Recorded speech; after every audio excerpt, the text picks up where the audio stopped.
Hello guys, welcome to my YouTube channel. आज हम शुरू करने वाले हैं सीपीसी की इंट्रोडक्शन का third and the last part. तो आज का हमारा टॉपिक है civil courts and their jurisdiction. ठीक है, तो we know that the court provides the procedure where to go and what to do in case of violation of civil rights. अब हमें पता है कि कोड बताता है, कोड प्रोसीजर बताता है, साथ ही साथ ये भी बताता है कि हमें in case of violation of our civil rights हमें किधर जाना है। But still we can not move to any court for our grievances. We know that it should be a civil court, but which civil court? हमें ये पता है कि civil courts में जाना है, लेकिन किस सिविल कोर्ट में? हम ऐसे ही तो किसी भी सिविल कोर्ट में नहीं चले जाएंगे ना उठ के कि हाँ जी हमारा राइट वायलेट हुआ है तो किसी भी सिविल कोर्ट में चले जाओ। ठीक है, तो for this now we are going to start a new topic, civil courts, places of suits and jurisdiction. तो हमारा पहला क्वेश्चन शुरू होता है, in which court suit is to be instituted, जिसका आंसर भी हमें सीपीसी में ही मिलता है। सेक्शन 15 बोलता है every suit shall be instituted in the court of the lowest grade competent to try it. अब अगर हम सेक्शन की लैंग्वेज को थोड़ा ब्रेक डाउन करेंगे तो हमें पता चलेगा क्या एवरी सूट मतलब civil suit, shall be instituted से हमें ये पता चलता है कि ये सेक्शन जो है मैंडेटरी सेक्शन है इन the court of the lowest grade. तो अगर आप नॉर्मल सी हायरार्की बनाएंगे सिविल कोर्ट्स की, देखिए जो मैंने बनाई है, जैसे सिविल जज जूनियर डिवीजन और सीनियर डिवीजन, उसके ऊपर डिस्ट्रिक्ट जज, high court and supreme court. तो ये नॉर्मल सी हायरार्की है। तो अगर इसके हिसाब से देखा जाए तो लोएस्ट ग्रेड यहाँ पे आएगा सिविल कोर्ट ऑफ सिविल जज सीनियर डिवीजन और जूनियर डिवीजन। तो क्या कह रहा है, every suit shall be instituted in the court of the lowest grade. तो इसके अगर हम सेक्शन की इतनी सी लैंग्वेज को पकड़ के चलें तो इसका मतलब है कि कोई भी सूट है सबसे पहले यहाँ इंस्टीट्यूट होगी, लेकिन इसके आगे एक वर्ड लिखा है कॉम्पिटेंट टू ट्राई इट। ये कॉम्पिटेंट वर्ड जो है अपने आप में बहुत पावरफुल वर्ड है। तो कॉम्पिटेंट टू ट्राई इट, हमें कैसे पता चलेगा कि क्या कौन सा कोर्ट कॉम्पिटेंट है, कौन सा कोर्ट कॉम्पिटेंट है या कौन सा कोर्ट कॉम्पिटेंट नहीं है, किस कोर्ट की कितनी कॉम्पिटेंसी है?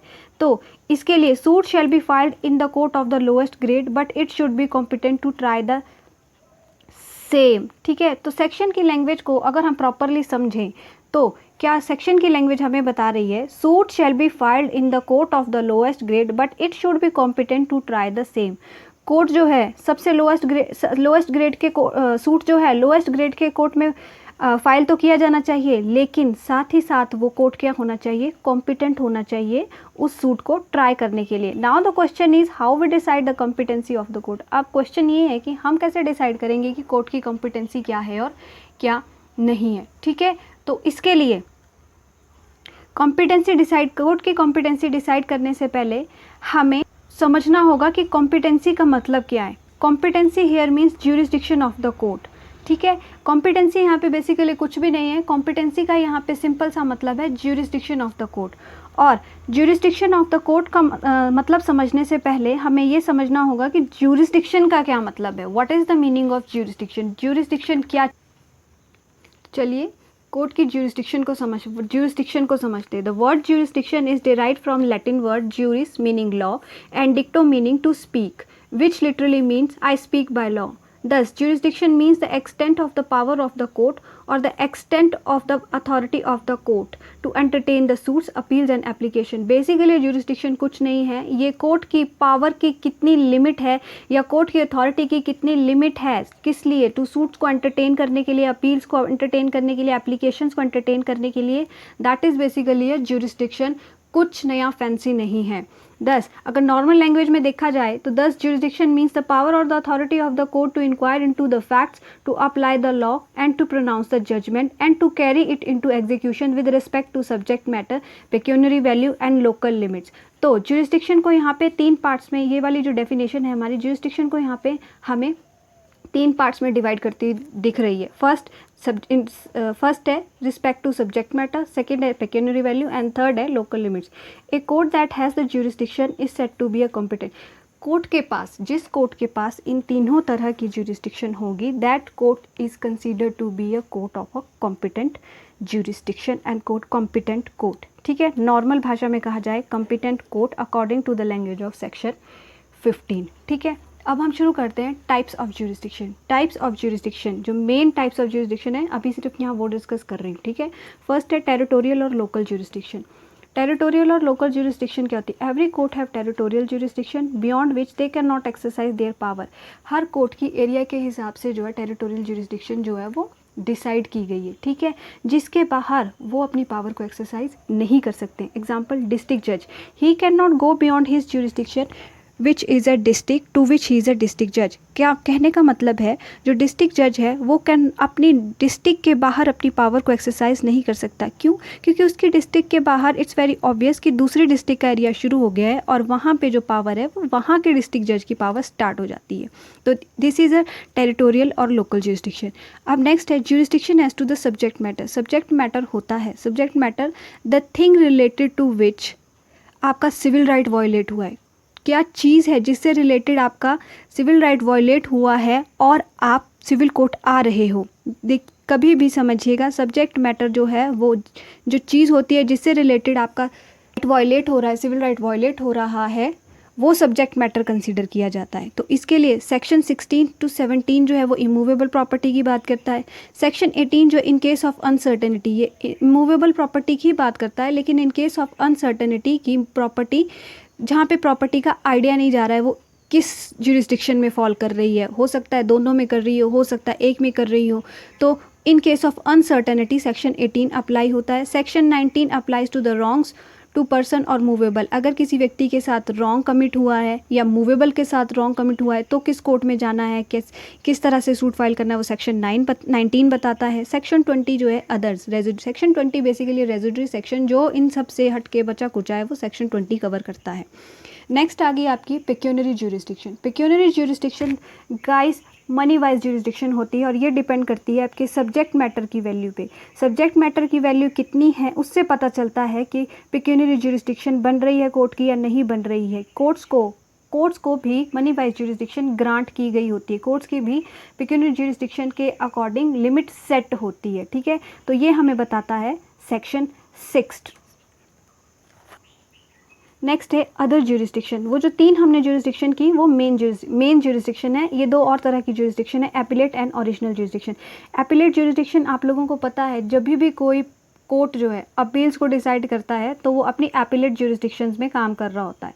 और जब ओरिजिनल ज्यूरिसडिक्शन जो कोर्ट की ओरिजिनल पावर है, जैसे सिविल जज जूनियर डिवीजन के पास अथॉरिटी है जो जैसे सबसे पहले सूट वहीं पे फाइल होगा, अगर वो उस केस को देख रहा है, उस सूट को देख रहे हैं तो वो ओरिजिनल ज्यूरिसडिक्शन में अपनी पावर एक्सरसाइज कर रहे हैं।